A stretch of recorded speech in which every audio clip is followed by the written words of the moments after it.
Ah, the first weeks of summer break, where the chaos of school melts away like a stain from my favorite shirt, and you find the time to finish all those projects you just didn't have time for.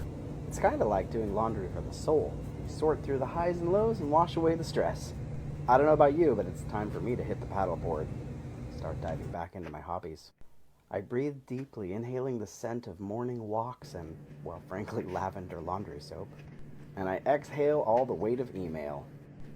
But it's not just about me and it's not just about teachers. It's also time for our incredible students to decompress and take a pause. They work really hard too, you know. So here's to you, my incredible community. Thanks for filling my life with purpose and joy and listening to me rant sometimes. So let's celebrate all the educators out there reconnecting with themselves. Together, let's make this appreciation go viral. Spread the love of educators everywhere.